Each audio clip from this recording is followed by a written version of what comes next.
आज जो हमारे साथ में गेस्ट हैं वो एक स्टार्टअप फाउंडर है जिनकी कंपनी का नाम है Creatigrity. Please give an energetic and warm welcome to the one and only Pramod Raj Shukla.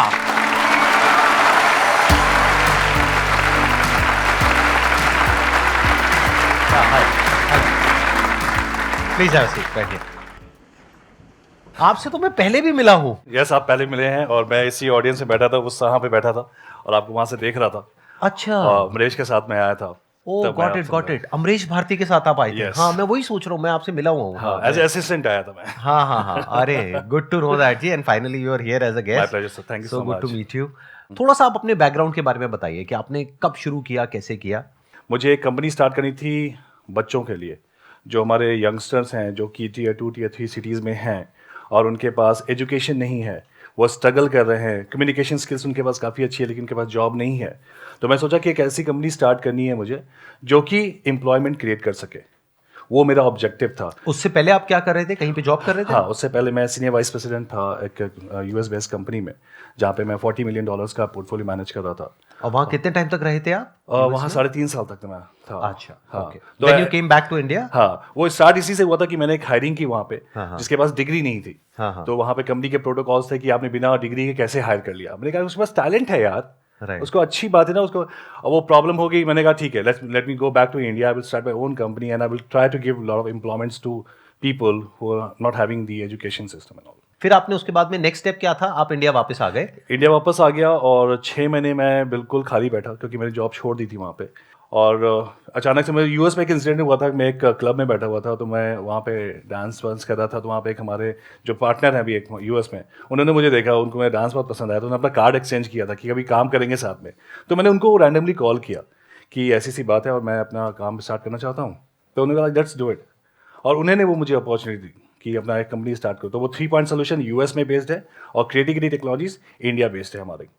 तो कोलैबोरेशन ऐसे हमारा स्टार्ट हुआ और आज 5 साल हो गए और 5 साल में हमने बहुत अच्छा किया। अभी तक हमने 350 बच्चों को एम्प्लॉयमेंट दिया है। मैं थोड़ा समझना चाहूंगा आपसे कि एग्जैक्टली आप करते क्या हैं? कि जैसे कोई बच्चा है जो फ्रेशर है, राइट?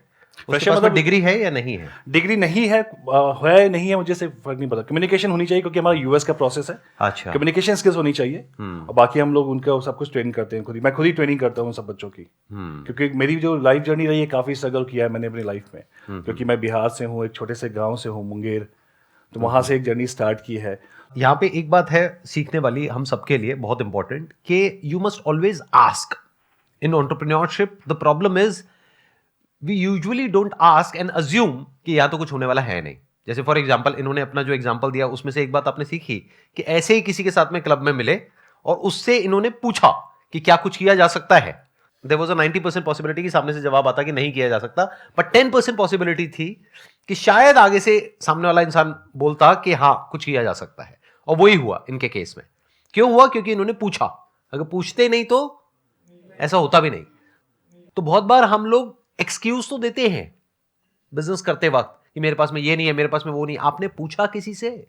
जब पूछोगे तो कोई मना क्यों करेगा? और मना कर भी देगा तो 1 करेगा, 2 करेगा, बाकी कोई ना कोई तो हाँ करेगा। पूछो तो सही। तो ये एक यहां पे लेसन है बहुत बड़ा सीखने वाला। तो अब यहां पे आपका और उनका टाई अप तो हो गया, यानी कि उन्होंने कहा कि यूएस में मैं संभालूंगा, यहां पे आप संभालो। वो क्या कर रहे थे? वो कंपनी बेचने वाले थे। एक्चुअली ही 70 years old guy. 70 years old. 70 years old. Okay. और उनको अपनी कंपनी सेल आउट करनी थी। मैंने कहा कि आप कंपनी बेचो मत, ठीक है, हम लोग साथ में करते हैं, मुझे पूरा का पूरा आउटसोर्स कर दो। और उनकी कंपनी किस चीज की थी? हम लोग वर्कफोर्स प्रोवाइड करते हैं फार्मास्यूटिकल मेडिकल डिवाइस कंपनीज को। लेकिन एग्जांपल हमारा जैसा भी कोविड आया है, तो कोविड में ड्रग डिस्कवरी हो रही है, तो उनको वॉलंटियर्स चाहिए, क्लिनिकल ट्रायल्स के वाले बंदे चाहिए, ड्रग सेफ्टी वाले बंदे चाहिए। तो सारा का सारा वर्कफोर्स हम प्रोवाइड करते हैं। जैसे जॉनसन जॉनसन है, फाइजर है, मेडोनिक्स है, ये सारी क्लाइंट्स हैं हमारे, उनको हम लोग वर्कफोर्स प्रोवाइड करते हैं। और आज हम लोग जो 5 साल में वर्थ है हम लोग का $14 मिलियन की कंपनी हो गई है। जो भी ये कंपनीज है, फार्मा कंपनीज है या ये सब जो कंपनीज है, इनके जो भी नए फॉर्मूलाज आते हैं, प्रोडक्ट्स आते हैं, ड्रग्स आती है, उसकी टेस्टिंग के लिए उनको लोग चाहिए होते हैं। हाँ, उनको मैन्युफैक्चरिंग के लिए बंदे चाहिए होते हैं, क्लिनिकल स्टडी के लिए बंदे चाहिए होते हैं। Before the drugs come to the market, it has to go through the certain clinical trials. Right. तो उसमें जो बंदे चाहिए होते हैं, उनको जो कैंडिडेट चाहिए होते हैं, जो वॉलंटियर्स चाहिए होते हैं, पूरा का पूरा हम लोग प्रोवाइड करते हैं वो चीज़।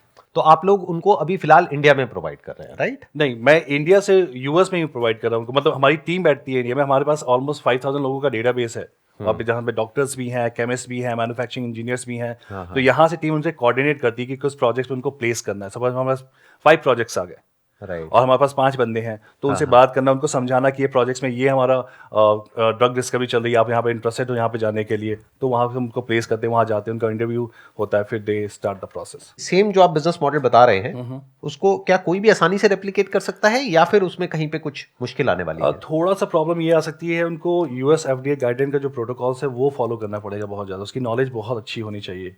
Because when you talk to the any candidates in US, you have to have that business language, कि किस बिजनेस में बात करनी है उनसे, क्योंकि आप सिंपली उनसे नहीं बात कर पाओगे। वो थोड़ा सा चैलेंजिंग होता है। अगर आपके पास फार्मा का बैकग्राउंड हो तो आपको you can easily build up. Revenue wise आपकी रेवेन्यू क्या रही? पहले साल में कितनी रही, दूसरे में, तीसरे में? 6 में तो मैंने कुछ भी नहीं कमाया था। 6 महीने तक कुछ नहीं। या ठीक है। अब मुझे याद है कि मैंने पहला जो अर्निंग की थी वो $800 समथिंग था वो। फिर दूसरे में 20K तक गया। फिर अभी हम लोग का जो गया है 1 CR के पास हम लोग टच करते per month. 1 CR per month और per year? No, per month हमारा। Per month. Yes, 1 CR का आप रेवेन्यू जनरेट कर रहे हैं। इसमें से एक्सपेंसेस भी होते होंगे जो आप सैलरीज देते होंगे या जो भी रेम्यूनरेशन पे करते होंगे लोगों को, 60-40 वो कितना निकल जाता है? 60-40 है वो। 60% आपका प्रॉफिट है? नहीं, वो कॉस्ट है हमारा। अच्छा, जो आप देते हो। हाँ, क्योंकि 40% आपका प्रॉफिट हाँ। है। जो भी इन्होंने कहा वहां पर कुछ बहुत इंपॉर्टेंट बात है समझने वाली। वो ये है कि हम लोग क्या गलती करते हैं जब भी बिजनेस के बारे में सोचते हैं, हम आइडियाज ढूंढने लग जाते हैं। लोगों से बोलते हैं हाँ भाई कोई अच्छा आइडिया बताओ बिजनेस के लिए। ये सबसे बेवकूफों वाली अप्रोच है एक काम करने की। आइडिया से क्या होगा? आइडिया तो आपको मिल गया। अब देखो ये बता रहे हैं कि महीने की इनकी जो रेवेन्यू है वो 1 करोड़ रुपए के आसपास में है, मतलब साल की 12 करोड़ हो गई। 40% इनकी प्रॉफिटेबिलिटी है। दैट मीन्स अभी अगर इनकम टैक्स रिटर्न के हिसाब से देखा जाए तो 3-4 करोड़ रुपए का प्रॉफिट आप अर्न कर रहे हो, राइट? खर्चे निकालने के बाद में साल का। सो अब पॉइंट ये आता है कि आइडिया तो आपको मिल गया। आइडिया क्या है कि इंडिया में अनएम्प्लॉयमेंट बहुत ज्यादा है और यहां पर कॉस्ट ऑफ मैन पावर है वो कम है इंडिया के अंदर, बाहर बहुत ज्यादा है। तो क्या हो उन लोगों को कुछ सॉल्यूशंस प्रोवाइड करे जाएं, और वो फार्मा कंपनीज के लिए भी हो सकता है और भी बहुत सारी कंपनीज के लिए अलग अलग तरीके से हो सकता है। ये तो हो गया आइडिया। आइडिया मिल गया, अब क्या करोगे? जाकर के आपको लगता है कि आप इतनी सक्सेसफुल कंपनी बिल्ड कर पाओगे? कितनों को लगता है कर पाएंगे? 3-4 लोगों को लग रहा है कि वो कर पाएंगे। ठीक है, इसको आप कॉन्फिडेंस भी कह सकते हो, ओवर कॉन्फिडेंस भी कह सकते हो। मेरे स्टैंड पॉइंट से देखोगे तो ओवर कॉन्फिडेंस है। क्यों? क्योंकि उसके पीछे एक रीजन है। काम हमेशा वो करना चाहिए जिस काम से रिलेटेड आपके पास में कुछ नॉलेज हो, एक्सपीरियंस हो, कोई स्किल हो। ये जो सक्सेसफुल हो पाए इस इंडस्ट्री में, वो इस वजह से हो पाए क्योंकि इनके पास में यूएस में ऐसी कंपनीज में काम करने का 3-4 साल का एक्सपीरियंस था। तो इन्होंने अपनी लाइन से रिलेटेड काम किया। ये नहीं कि कोई बिजनेस आइडिया सर्च किया। इन्होंने मेरा जो बिजनेस है उसके कंपटीशन में एक वेबसाइट लॉन्च नहीं करी। वो करते तो there is a strong possibility 99.99% के फेल हो जाते। क्योंकि और बहुतों ने किया और वो फेल हो गए। क्योंकि एक बैकग्राउंड होता है, जिस बैकग्राउंड से आप पहले चीजों को समझते हैं फिर काम करते हैं। आइडिया की कोई वैल्यू नहीं है गाइस। आइडिया की कोई वैल्यू नहीं, एग्जीक्यूशन की बहुत वैल्यू है। आपको इकोसिस्टम समझना पड़ेगा कि जो कोई भी आइडिया आप रन कर रहे हो उसका इकोसिस्टम कैसे काम करता है। आप कोई भी कंपनी स्टार्ट करना चाहते हो, उसका जो कंप्लाइंसेस है बहुत इंपॉर्टेंट है। आपको नहीं पता उसकी गवर्निंग बॉडी जो है, गवर्निंग बॉडी ना, जो गवर्नमेंट का जो उसमें इन्वॉल्वमेंट है वो कितना ज़्यादा है। आप ये बिजनेस स्टार्ट करोगे, पता चला आप 3-4 दिन में आपके पास गवर्नमेंट आके खड़ी होगी कि आपने ये कंप्लाइंसेस फॉलो नहीं किया, वो काम आपकी कंपनी शट डाउन हो जाएगी। तो अगर ये समझना है ना कि मुझे क्या काम करना चाहिए, तो अपने बैकग्राउंड को देखो, अपनी पास्ट लाइफ को देखो। वहां से आपको समझ में आएगा कि ऐसा क्या है आपके पास में जो कि वैल्यूएबल हो सकता है किसी और के लिए। अभी आप प्राइमरीली यूएस में ही कर रहे हैं या और भी कंट्रीज में कर रहे हैं? अभी मैंने यूएस में ही कर रहा हूँ। अभी बहुत मतलब इसे like deep question is the spectrum of the business is very large. तो मैं कोशिश कर रहा हूँ कि इसे और पेनिट्रेट करने का। बट हम लोग यूके में भी जा रहे हैं क्योंकि हमारे जो क्लाइंट्स हैं वो यूके में भी उनका प्रेजेंस है, तो हम लोग यूके में भी ट्राई कर रहे हैं अभी। तो अब आप में से कोई अगर कोई क्वेश्चन पूछना चाहते हैं बिजनेस से रिलेटेड, स्टार्टअप एंटरप्रेन्योरशिप से रिलेटेड इनसे, तो आप पूछ सकते हैं। सर मेरा क्वेश्चन ये sir, I want some tips कि हम सर सक्सेस को मेंटेन कैसे करें। मतलब ये है कि सर किसी भी फील्ड में हम एक अच्छे लेवल पे पहुंच जाएं तो उसके बाद डाउनफॉल ना आए, उससे या तो वहीं पर रहें या उसके आगे बढ़ें। या मैं एक चीज़ बताऊंगा आपको कि ना, सक्सेस की जो डेफिनेशन होती है ना वो हर जगह अलग अलग है। और उस पर एक ही मंत्र है जो मैंने फॉलो किया है कि अपने स्किल्स को आप अपग्रेड करते रहो। अगर आपने एक स्किल्स में अपने आप को स्टक कर लिया तो आप कभी भी सक्सेसफुल नहीं होगा। जैसे मैं आईटी की बात करूं, आईटी में रोज AI ML आ रहा है आजकल, आर्टिफिशियल इंटेलिजेंस, मशीन लर्निंग्स आ रहे हैं। तो जो एम्प्लॉयज़ AS400 में काम कर रहे हैं, मेन फ्रेम में काम कर रहे हैं, उसी अगर स्किल्स में रह गए तो वो हमेशा अपने आप सक्सेस को नहीं वो फेस कर पाएंगे। तो अपने आप को, जो मुझे लगता है कि हर बार अपने आप को अपग्रेड करते रहो, और आपको जो आपकी लर्निंग है उसको हमेशा लर्निंग कप्स को ओपन रखो. अगर if you know welcome it with your open arms, definitely you gonna have a success in your life. जो मैंने नोटिस किया कि आज मुझे पता है कि वो मुझे ए अचीव कर लिया है, तो बी और सी क्या होने चाहिए वो आपको पहले से फोकस करके रखना पड़ेगा. आप कह रहे हो सक्सेस को मेंटेन कैसे किया जाए, ऐसा कैसे हो कि डाउनफॉल ना आए. सक्सेस कभी भी मेंटेन नहीं होती है, क्योंकि सक्सेस होती क्या है? Success is a state of mind other than fulfilling your basic needs and having a comfortable life. इतना पैसा होना चाहिए आपको कि आप अपनी बेसिक नीड्स पूरी कर ले और कंफर्टेबली जी सके. दूसरा, सक्सेस के लिए जो इंपॉर्टेंट क्राइटेरिया है that is state of mind. आपके पास में सब कुछ है लेकिन आप परेशान हो, उसको सक्सेस कहेंगे? नहीं कहेंगे ना. तो ये परेशानी क्या है, ये आती जाती रहती है. डाउनफॉल दो तरीके का होता है, एक फाइनेंशियल डाउनफॉल, एक साइकोलॉजिकल डाउनफॉल. फाइनेंशियल डाउनफॉल को अवॉइड करने के लिए सक्सेसफुल होने के बाद आपको क्या करना पड़ेगा? एक तो जो अभी इन्होंने कहा, यानी कि कॉन्स्टेंटली अपने आप को अपग्रेड करना पड़ेगा, क्योंकि दुनिया बहुत तेजी से बदल रही है आज की डेट में. अगर आप नहीं बदले तो you are out of business और out of work, whatever work you are doing. आपको एंटिसिपेट करना पड़ेगा कि दुनिया किस डायरेक्शन में भाग रही है. ये नहीं जो पास्ट में हुआ, बल्कि फ्यूचर में क्या होने वाला है. उसके हिसाब से अपने आप को अडेप्ट करना पड़ेगा, उसके हिसाब से अपने आप को चेंज करना पड़ेगा, तभी आप सरवाइव कर पाओगे. नहीं तो आप बाहर हो. और एक बार फाइनेंशियली आप अनस्टेबल हो गए तो उसको सक्सेस कहेंगे? तो फाइनेंशियल जो डाउनफॉल होता है उसके पीछे जो रीजंस होते हैं उसको हमको समझना पड़ेगा. वो रीजंस क्या होते हैं? एक, हम जरूरत से ज्यादा रिस्क लेते हैं. ऐसे बहुत लोगों की आपने कहानियां सुनी होंगी, बहुत पैसा कमा लिया, बिलियनियर्स थे, ये थे वो थे, फिर उल्टे पुल्टे रिस्क ले लिए, खुद का बैकग्राउंड कुछ और, काम कुछ और किया, उसके बाद में सर के ऊपर आ गया कर्जा. वो सक्सेस मेंटेन नहीं हो पाई. तो सक्सेस को फेलियर बनने में कितनी देर लगती है? बहुत थोड़ी सी देर लगती है. एक गलत डिसीजन. वो गलत डिसीजन क्या? कोई भी ऐसा काम जहां पे रिस्क जरूरत से ज्यादा है या आपकी लाइन से रिलेटेड नहीं है. तो आपको हमेशा रिवॉर्ड और रिस्क को कैलकुलेट करके चलना है, प्लस अपने रिसोर्सेज को देखना है. अरे भाई, जितना पैसा है उतना ही लगाओ ना. ले भी रहे हो बैंक से तो इतना लो जितना कि आप आराम से दे सको. इतना क्यों ले रहे हो कि जो आपकी सारी कंपनियां बिक जाएंगी फिर भी आपके पास में नहीं है पैसा देने के लिए. तो दैट इज वन. दूसरा हो जाता है साइकोलॉजिकली.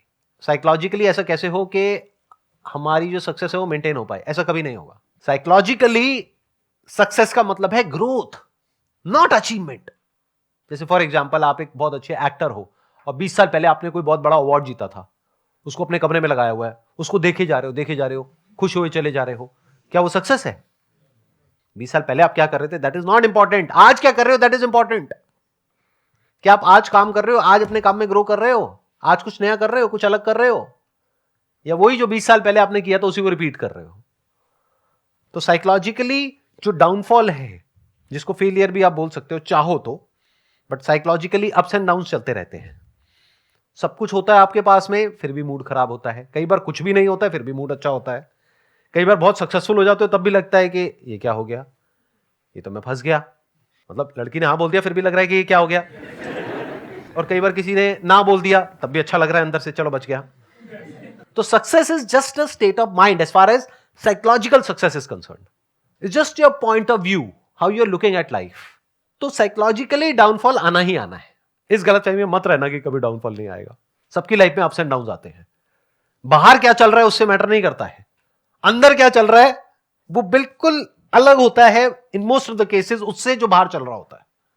बाहर सब कुछ सही होता है लेकिन एक छोटी सी प्रॉब्लम होती है, उसकी वजह से लाइफ की धज्जियां उड़ी होती है. तो साइकोलॉजिकली सक्सेस का मतलब क्या है कि डाउनफॉल्स आएंगे. ये नहीं है कि डाउनफॉल्स नहीं आएंगे, बार बार आएंगे. एक बार नहीं आएंगे, 1000 बार आएंगे, लेकिन हर बार आप वहां से बाहर निकलोगे और स्ट्रांग होकर के निकलोगे. क्योंकि अब आपको एक और समझ आ गया है कि इस तरह का साइकोलॉजिकल जब डाउनफॉल आता है तो यहां से बाहर कैसे निकलते हैं. मेरा क्वेश्चन ये कि मैं बिजनेस या कुछ करना चाह रही हूँ, माइंड हमेशा से कि कुछ अलग करना है, और वही बेसिकली साइकोलॉजिकली मुझे अचीवमेंट या ग्रोथ को जानना है. मतलब बेसिकली आज यहाँ इसलिए हूँ क्योंकि मुझे इस एनर्जी को फील करना था. तो मेरे माइंड में आया मुझे मेंटल हेल्थ रिलेटेड कोई बिजनेस करना चाहिए.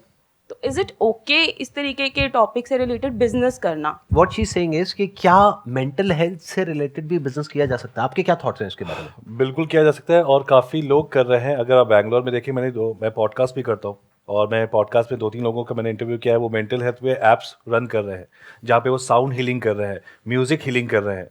राइट, वो ऐप अवेलेबल है, डाउनलोड करके लोग उसको यूज़ कर रहे हैं। तो आप बिजनेस कर सकते हो, लेकिन ये देखना बहुत ज़रूरी है कि वो आइडिया कितना आगे चलेगा, क्योंकि मेंटल हेल्थ में जब हम बात करते हैं मेंटल हेल्थ में कोई बिजनेस करने का, लोग थोड़ा हेजिटेंट हो जाते हैं, यार ये मेंटल हेल्थ में पैसे क्यों लगाना है, लेकिन listen to Sandeep Maheshwari, right. हाँ हाँ, तो अगर आप ऐसा कोई बिजनेस करोगे तो आपका सबसे बड़ा कॉम्पिटिटर तो मैं ही हूँ। और मैं जो अपनी सर्विस दे रहा हूँ वो उस कॉस्ट पे दे रहा हूँ कि और कोई नहीं दे सकता है। हाँ, ठीक है। सवाल उठता है कि क्या मेंटल हेल्थ से रिलेटेड बिजनेस किया जा सकता है? डेफिनेटली किया जा सकता है। इनफैक्ट मेंटल हेल्थ ही क्यों, किसी भी काम से related, any work for that matter, उससे रिलेटेड बिजनेस किया जा सकता है। But what you need to ask yourself is, not me, not him, what you need to ask yourself is how passionate you are for solving this problem. Mental health is a big problem. India में अभी awareness बिल्कुल भी नहीं है mental health से related, but future में जैसे जैसे ये प्रॉब्लम बढ़ेगी, जो बढ़नी ही है टाइम के साथ साथ, जैसे जैसे हमारा जो लाइफस्टाइल है वो चेंज हो रहा है, जैसे जैसे हमारी ईटिंग हैबिट चेंज हो रही है, जैसे जैसे जो एनवायरमेंट है वो और पॉल्यूटेड होता चला जा रहा है, जैसे जैसे हमारी लाइफ में स्ट्रेस बढ़ रहा है, एंजाइटी बढ़ रही है, तो मेंटल हेल्थ इश्यूज बहुत बढ़ने वाले हैं फ्यूचर में। तो अगर उससे रिलेटेड आप कोई काम करते हो, दैट इज द फ्यूचर। तो ये काम ऐसा है जो हमेशा रेलेवेंट रहेगा। इससे रिलेटेड क्या क्या बिजनेसेस हो सकते हैं, I am not the right person to ask, because मैंने इससे रिलेटेड कभी कोई बिजनेस नहीं किया है। तो आपको क्या करना होगा, ग्लोबली देखना होगा लोग इससे रिलेटेड क्या क्या बिजनेसेस कर रहे हैं। वहां पर आप देख सकते हो क्या क्या गैप्स अवेलेबल है, क्या क्या प्रॉब्लम्स है, किस किस तरह की है। फिर उससे रिलेटेड आप सोच सकते हो कि उन प्रॉब्लम्स को सॉल्व करने में मैं कितनी पैशनेट हूं, मैं कितना पैशनेट हूं। अगर आप हो तो definitely there is a big opportunity. अगर आपका बैकग्राउंड है मान लो साइकोलॉजी का, तो आप डायरेक्टली थेरेपी दे सकते हैं। इन प्लेटफॉर्म्स को आप यूज कर सकते हैं, जैसे there are lot of platforms जहां पर आप जा करके डायरेक्टली जो पेशेंट्स हैं उनको ऑनलाइन कंसल्टेशन दे सकते हैं, थेरेपी दे सकते हैं। क्या वहां पे पैसा कमाया जा सकता है? बिल्कुल कमाया जा सकता है। तो डिपेंड करता है कि आपका बैकग्राउंड क्या है, उसके हिसाब से सोचना होता है कि हम क्या कर सकते हैं। अभी मुझे ऐसा लगता है ना कि बहुत हद तक ये ना एक फैंसी वर्ड हो गया है स्टार्टअप, और नो मुझे स्टार्टअप करना है। और मैं बहुत लोगों से जब बात भी करता हूँ तो लोग कहते हैं कि ये क्यों करना है स्टार्टअप, क्या रीज़न है? अरे यार मुझे अपना बॉस खुद बनना है, अरे मुझे यार वो 9 to 6 वाली जॉब नहीं करनी है, अरे कल मेरे बॉस में से चिल्ला रहा था। ये जो कॉन्सेप्ट है वो एब्सोल्युटली रॉन्ग कॉन्सेप्ट है। इस पर आप सक्सेसफुल नहीं हो सकते, क्योंकि अंदर से फील नहीं हो रहा, आप चीज़ों से भागने की कोशिश कर रहे हो। Exactly right. और वो ज़्यादा प्रॉब्लमेटिक, क्योंकि आपको बताओ जब अपना स्टार्टअप स्टार्ट करोगे आप, आपकी कोई टाइमलाइन नहीं है आप कितने घंटे काम करोगे, 18, 19, 20 घंटे काम करोगे।